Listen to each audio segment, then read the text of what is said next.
Grava. Bom dia, boa tarde, boa noite. Sejam bem-vindos. Aqui quem vos fala é o Wilson, diretamente do Instituto Voig. E nós vamos falar hoje sobre lípidos, né? A gente vai falar do metabolismo dos lípidos. A gente vai começar falando da lipogênese, certo? Então, primeiro a gente tem que saber que é uma rota metabólica, que ela é anabólica, ou seja, ela vai sintetizar ácidos graxos. A finalidade dela, ela contribui para a reserva energética, né? Então, os lípidos são uma fonte de energia importante. Consiste em quê? Então, sempre quando eu tiver aqui, ahorrar é economizar. Então, o que acontece? A gente vai guardar o excedente de energia que a gente produzir. Que nem eu tinha colocado para vocês em outros momentos. Eu disse, quando eu tenho muita energia, eu direciono tudo para o ciclo de crédito para eu transformar em ATP. Quando eu já tenho energia suficiente, o ciclo de Krebs se vê deprimido e aí eu vou ter um excedente. Esse excedente, ele começa a se converter lá na fosfato hidroxiacetona, lá em cima, naquela cascata da glucolítica. E aí, isso aí vai favorecer a lipogênese, certo? Onde é que acontece basicamente a lipogênese? A lipogênese acontece no fígado, no tecido adiposo e nas glândulas mamárias, certo?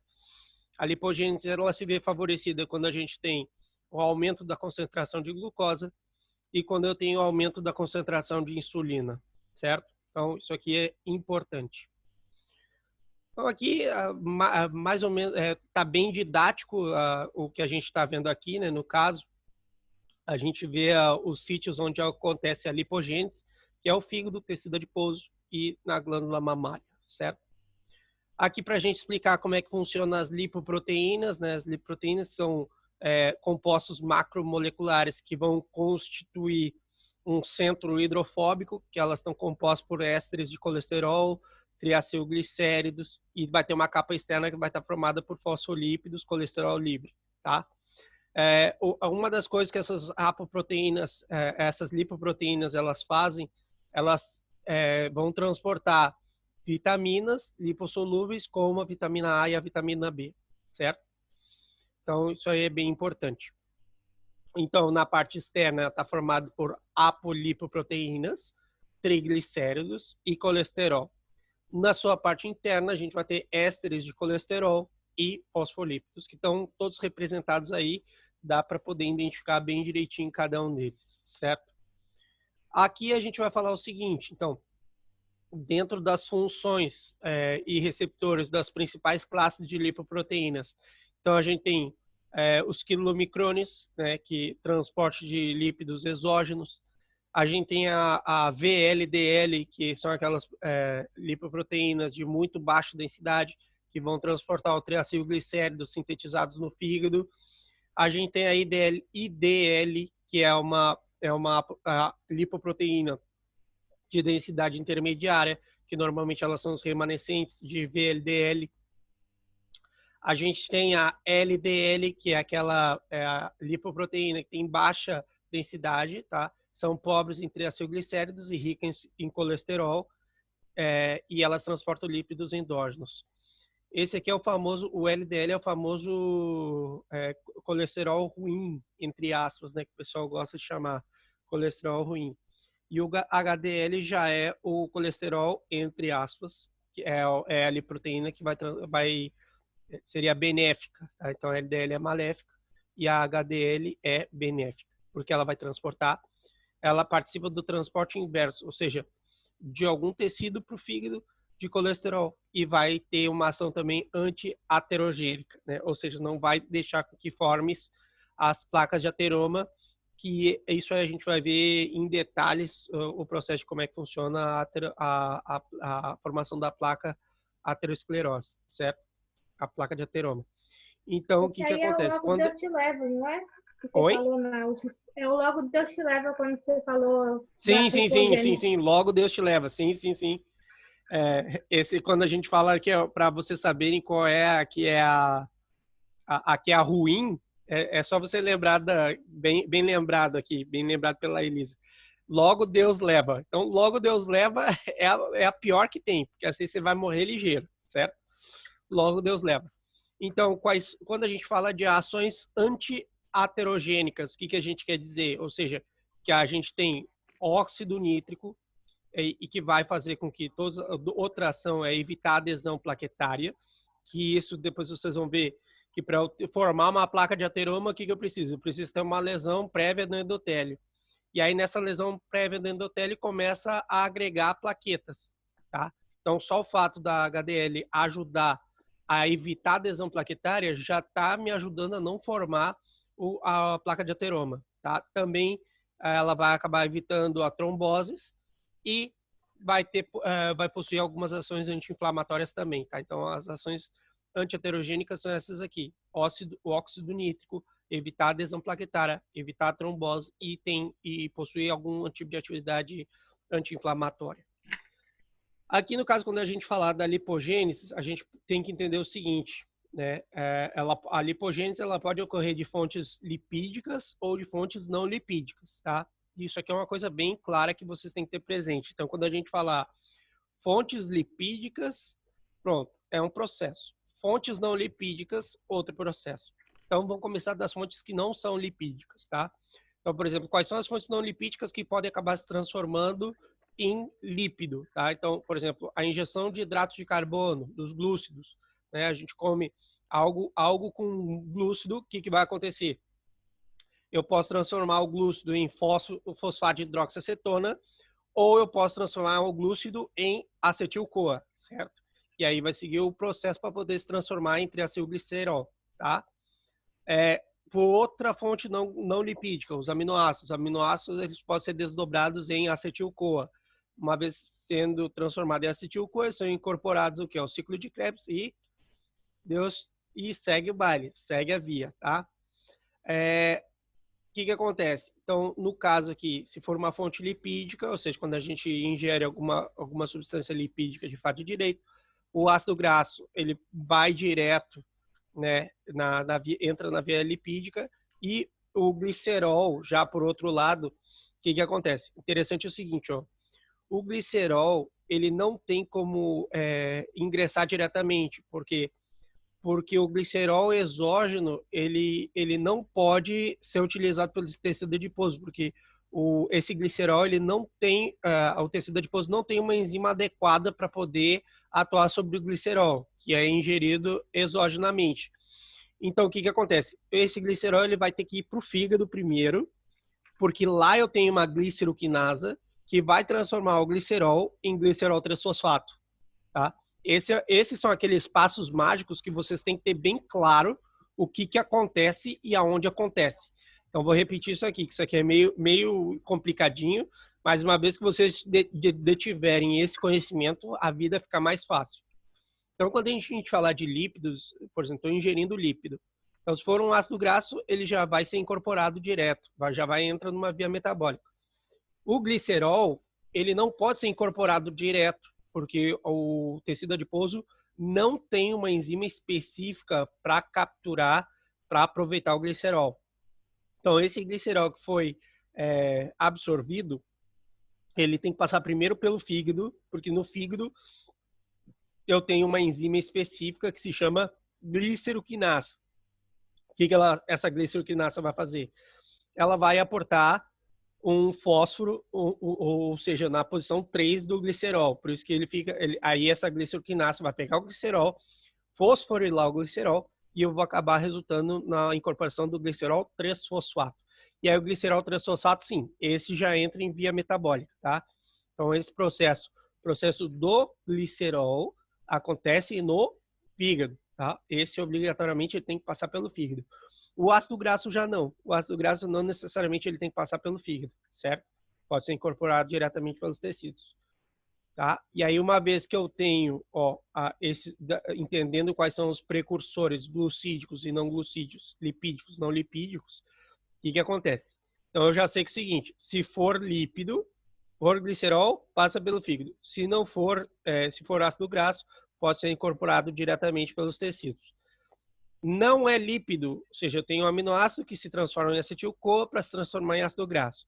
Se for não lipídico e é um glúcido, ele pode se transformar em fosfato de hidroxiacetona e seguir a via metabólica se transformando em glicerol 3-fosfato, ou o hidrato de carbono, o glúcido, ele pode se transformar de glúcido, ele pode passar diretamente a ser acetil-CoA, acetil-CoA passar por um processo para se transformar em ácido graxo, certo? E aí ser incorporado pela via lipídica, certo? Então, esses aqui são os dois. Bom, uau! Aqui o negócio é mais complexo, certo? Então, vou tentar falar passo a passo, porque eu estou gravando agora, então vou falar bem pausadamente o que acontece. Olha só. Então, a primeira coisa que a gente tem que entender é o seguinte. Eu tenho um aumento de glucose, né? Deixa eu pegar aqui minha canetinha, porque daí eu quero que vocês vejam o que eu vou fazer aqui. Tem um aumento de glucose, certo? Fora da célula. Ou seja, onde é que eu tenho aumento de glucose? No sangue. Aí o que acontece? Eu já sei que o mecanismo que vai fazer com que a glucose se introduza na célula é o quê? Vai aumentar a concentração de insulina, certo? Aumentou a concentração de insulina, a glucose começa a entrar na célula. E aí a glucose entra na célula, vai passar pela glucólise, e aí vai passar pela descarboxilação aqui, o piruvato vai se transformar em acetil-CoA, né, pela piruvato desidrogenasa. E aí o que acontece? Pronto, entrou acetil-CoA, pronto, ciclo de Krebs. Isso aí, facinho, tranquilo, né? Pronto, então esse processo ali da entrada do glucose até chegar no ciclo de Krebs, eu sei que vocês dominam ele bem, certo? Agora, o que acontece? Para nós, de interesse, o que vai acontecer? Olha só, vou pegar o lápis aqui para vocês verem. Opa! Então, olha só, vamos dizer o seguinte, o ciclo de Krebs trabalhou e tô com excesso de energia, ó. Vou botar aqui, ó, tô com excesso, tô com muito ATP. Não preciso mais de ATP, ó. Tô com muito ATP. O que vai acontecer aqui, ó? ATP. Tô com muito ATP, tô com muita reserva, certo? A energia que eu precisava para aquele momento, eu já tenho. Nossa, ficou uma bosta isso aqui. Peraí.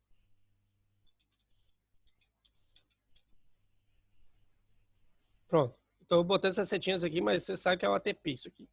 Tá? Então, como resultado do ciclo de Krebs, o ciclo de Krebs originou muito ATP.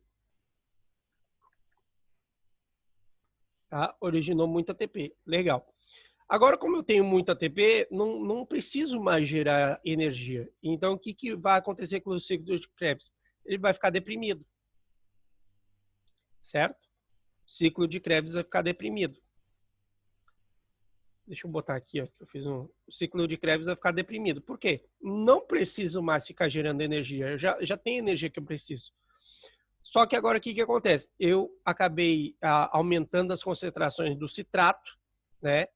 E o meu oxalacetato, que começou a se transformar em citrato, pronto, começou a diminuir. Então agora eu tenho que o quê? Ó, aqui não forma mais, porque o ciclo de Krebs parou daqui, ó, nessa altura aqui. Da terceira enzima para a sétima enzima, parou tudo, certo? Porque eu já tenho muita energia. Então, o que vai acontecer? O citrato, por disponibilidade, ele vai passar o quê? Ele está mais concentrado no ciclo de Krebs, que é o ciclo de Krebs está acontecendo na mitocôndria, né? Então, esse círculo amarelinho aí representa a mitocôndria. Então, ele vai começar a passar para o exterior da mitocôndria, certo? Ou seja, vai passar para o citosol. Uma vez que o citrato passou para o citosol, ele vai receber a ação de uma enzima que se chama citrato liasa. Essa citrato liasa, ela vai dividir o citrato. Ela vai transformar, para um lado, vai transformar o citrato em acetil-CoA e, por outro lado, tá, ou seja, formou duas moléculas. Uma molécula de um lado é acetil-CoA e no outro lado eu tenho o oxalacetato, tá? Aí, prestem atenção no que vai acontecer aqui, ó. Eu vou focar primeiro nesse lado da via, tá? Depois a gente vai para o outro. Ó, tô focando nesse lado da reação. Peraí. Então, o que acontece? O citrato agora vai passar ao oxalacetato, certo? Percebam aqui que dessa reação aqui, ó, eu já tenho um produto importante, tá? Deixa eu marcar aqui com verde limão aqui. Pronto. Então, olha só, eu tenho a formação do quê, ó? ADP, certo? Então, aqui, consumir energia, consumiu ATP e estou formando ADP, certo? Na citrato liasa. E tenho a obtenção de dois produtos, ó. Nossa, ficou horrível. Ó, eu tenho a obtenção de dois produtos. Está me formando acetil-CoA e está formando o oxalacetato, certo? O oxalacetato, que é ao lado que eu vou ficar falando agora, ele vai sofrer a ação de uma enzima que vai transformar ele em malato, certo? Pronto. Uma vez que transformou ele em malato, o malato vai sofrer a ação da enzima málica, certo? E aqui vocês percebam que o malato, deixa eu pegar o mouse, malato vai se transformar em piruvato, através da ação da enzima málica. E aqui a gente tem que abrir o olho porque tem um outro produto importante aqui, ó, que é o nadifosfato, tá? Que ele vai ser importante na reação. Então aqui eu tenho como produto a obtenção do nadifosfato, certo? Então a enzima málica vai transformar o malato em piruvato. Legal. E aí o piruvato, mais uma vez, ele vai formar acetil-CoA e acetil-CoA, ó. Aí o que acontece? Aqui, o que vai acontecer? Olha só, como deprimiu aqui embaixo, ó, que tanto a terceira, quarta, quinta, sexta, sétima enzima estão tudo travada, então comecei a aumentar as concentrações de quê? De acetil-CoA, certo? Porque não tá rodando o ciclo de Krebs. Então começou a aumentar. O incremento da concentração de acetil-CoA inibe a piruvato desidrogenasa, certo? Uma vez que inibiu a piruvato desidrogenasa, aí para o piruvato passar a incorporar o ciclo de Krebs, o piruvato vai ter que ser transformado em oxalacetato. E aí vai passar por uma ação que é a piruvato carboxilasa, que ele transforma o piruvato em oxalacetato. E aí, a única coisa que eu tenho do ciclo de Krebs que vai ficar andando é isso aqui, ó. É só essa parte aqui do oxalacetato passando para piruvato, certo? Então, a única coisa que vai ficar rodando do ciclo de Krebs ali é isso. O resto tá tudo parado. Só que agora o que acontece? Ó, essa via se mantém porque o piruvato está pegando esse caminho alternativo aqui, ó, para poder ser incorporado no ciclo de Krebs, tá? Para poder transformar o oxalacetato em citrato, o citrato poder sair da mitocôndria, certo? Por um transportador específico citrato dependente, tá? Legal. Então, isso aqui a gente conseguiu desvelar que o quê? Ó, eu tenho praticamente um ciclo alternativo aqui, é uma rota alternativa. Ó. O citrato aumentou a concentração, aqui não vai passar de piruvato para acetil-CoA, porque eu tenho muita acetil-CoA aqui ainda. Então, o que eu vou fazer? O caminho alternativo é esse aqui, ó. E isso é o caminho alternativo, certo? Para vocês poderem entender. Então, o caminho alternativo que eu tenho é esse. Eu tenho que acabar transformando em piruvato e o piruvato se transformar em oxalacetato para poder continuar dando manutenção e poder continuar formando citrato, porque o citrato é uma molécula importante para a gente poder formar triacilglicérido, certo? Pronto. Então, essa partezinha aqui, de boas. Agora, o que acontece? O que a gente vai ver?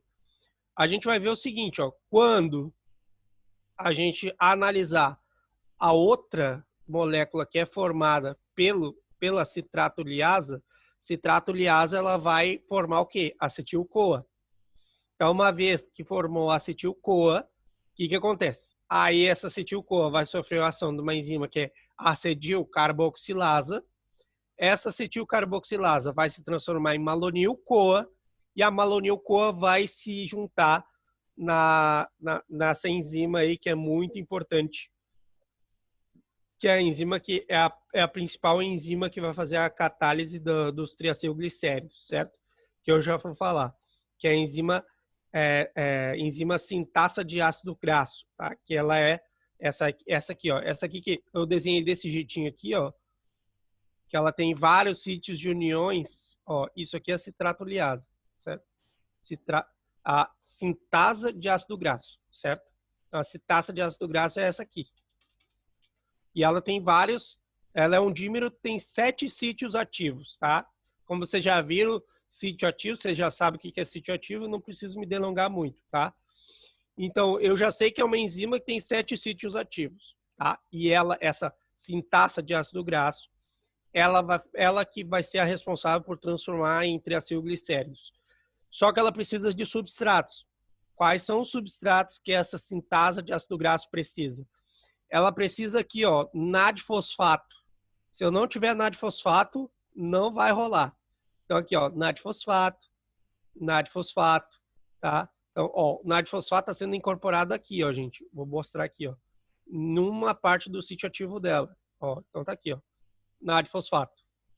Outra coisa que vai se juntar ao sítio ativo dela. Vamos colocar até de outra cor para vocês poderem visualizar isso aqui bem direitinho. Então, eu tenho a acetil-CoA. A acetil-CoA ela vai ser incorporada também pela sintasa de ácido graxo em um dos 7 sítios ativos da sintasa de ácido graxo, certo? Então, a acetil-CoA também é necessário para poder formar um novo triacilglicérido. Eu preciso também da malonil-CoA, que ela vai ser um produto da acetilcarboxilasa, tá? Então, aqui, ó, vamos colocar ela também.